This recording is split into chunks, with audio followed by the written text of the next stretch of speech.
She Walks in Beauty by George Gordon Byron was written in 1814 and originally appeared in 1815 in Hebrew Melodies, a collection of poems intended to be set to music of a religious nature. Byron was a romantic poet who believed not only that emotion was stronger than both logic and reason, but also that the natural world and its ability to celebrate an individual was incredibly powerful. The Romantics believed that nature was a source of inspiration and divine truth. They employed natural imagery and simple verse. She Walks in Beauty is a lyric poem that has a male speaker who concentrates on one central, unidentified female figure. For Byron, she is the epitome of female physical beauty. It is said that Byron was inspired to write the poem after going to a party, which was also attended by his cousin's wife, Anne, Lady Wilmot. She was in mourning, so was dressed in black, but the dress was ornamented with spangles, i.e. it glittered in the light. Byron was so affected by her beauty that the next morning, after a tumbler of brandy to steady his nerves, he felt compelled to write this poem in praise of her. Note, though, that this is not a love poem. There is only one mention of the word love, and that does not come until the last line. It is also only in reference to her heart, and not to his. He does, however, acknowledge in the latter part of the poem that her outward beauty reflects her inner purity and goodness. The poem comprises 3 6-line stanzas, or sestets, and is written in regular iambic tetrameter, di-dum, di-dum, di-dum, di-dum, apart from line 4, where there is a metrical inversion in the first foot, i.e. Byron has substituted the first iamb, di-dum, for a trochee, dum-dee. Each stanza has a rhyme scheme of A, B, A, B, A, B, which echoes the idea of duality and harmony that he perceives in her beauty. Byron uses masculine or single rhyme, where the last stressed syllable of each line rhymes on each line, and this does not vary, although there is one instance at the beginning of the 3rd stanza where the word brow has an imperfect rhyme with glow and below. The harmony of the rhythm and rhyme not only facilitate the poem's being set to music, which was its primary intention, but also serves to reflect the harmony that he sees in her beauty.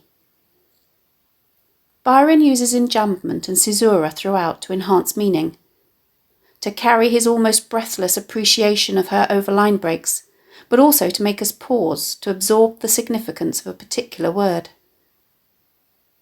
There is extensive assonance, especially of long vowel sounds, and sibilance throughout, which adds to the poem's musicality and sense of harmony. There is repeated use of antithesis, which serves to underline Byron's central thought that the perfection in her beauty is the result of a delicately balanced equilibrium in opposite qualities, which makes it all the rarer. The first line is striking and mysterious due to its strange syntax.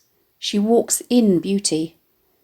Perhaps she exudes beauty, or it could be that beauty metaphorically clothes her or surrounds her like an aura. The caesura near the middle of the line, after the word beauty, forces the reader to pause for a millisecond and serves to highlight the word.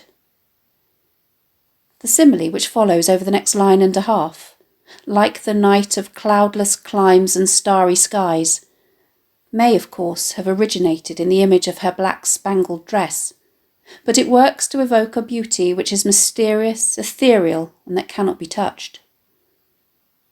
The image, cloudless climes and starry skies, gives a sense of the exotic with its allusion to the tropics, which is enhanced by the use of alliteration. In the next 2 lines, using the superlative, he declares, "And all that's best of dark and bright meet in her aspect and her eyes."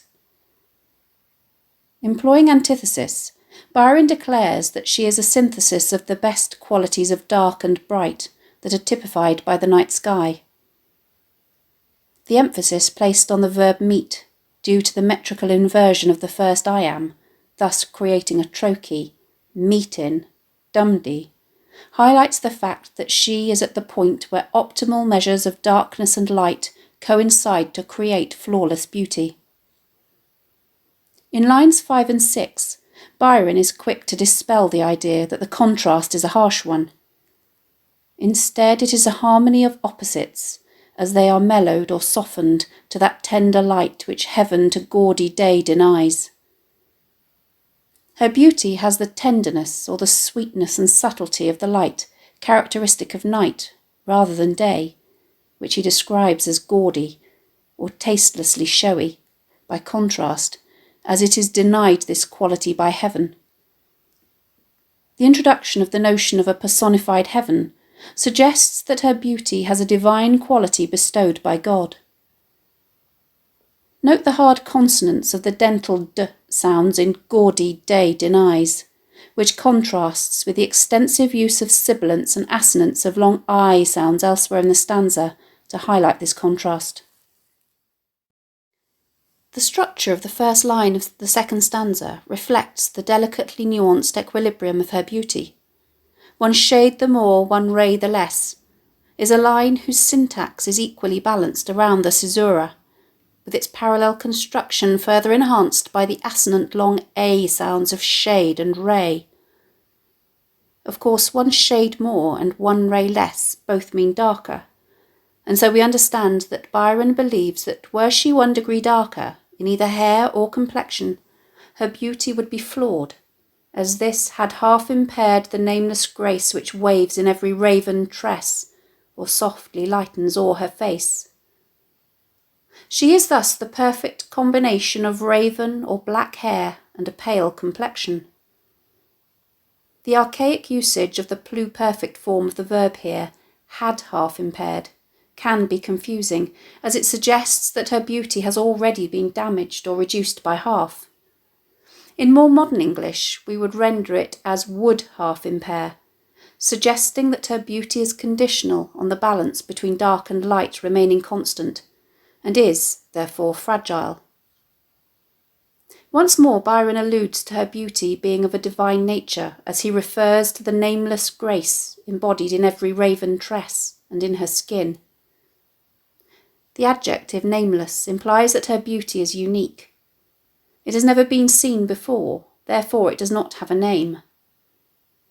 Again, Byron alludes to the divine nature of her beauty, as grace in Christian belief is the free and unmerited favour of God. Note the consonants of the v sounds and the internal rhyme of waves and raven in this line to build on the sense of harmony. The stanza ends on the image of her face as a vehicle for expressing her serenely sweet thoughts, which complement the purity of their dwelling place. Her outer beauty is a manifestation of her inner beauty. Byron emphasises the degree to which he is affected by her virtues with the repetition of how, in how pure, how dear.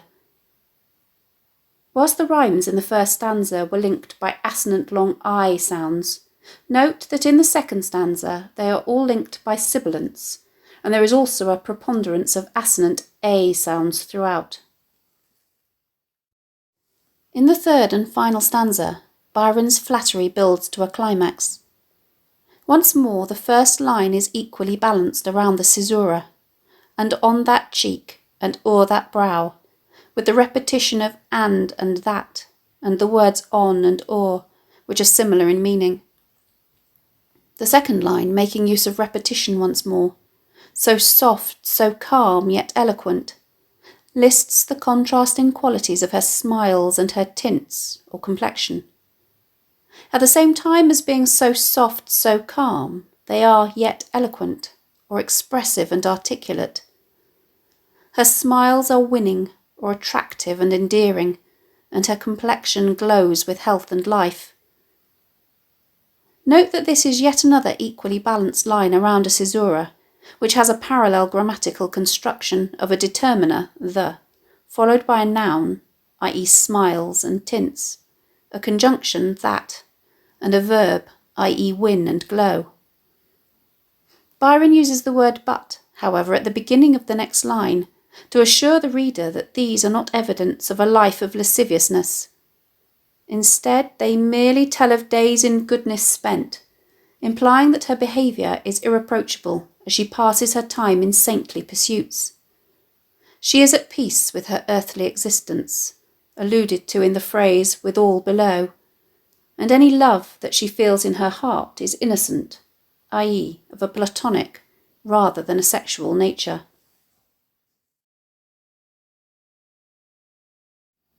Thanks for watching. If you have any questions, please let me know in the comments section below, and I'll do my best to answer them. Don't forget to subscribe to my channel for more videos on English language topics and exam techniques and English literature texts.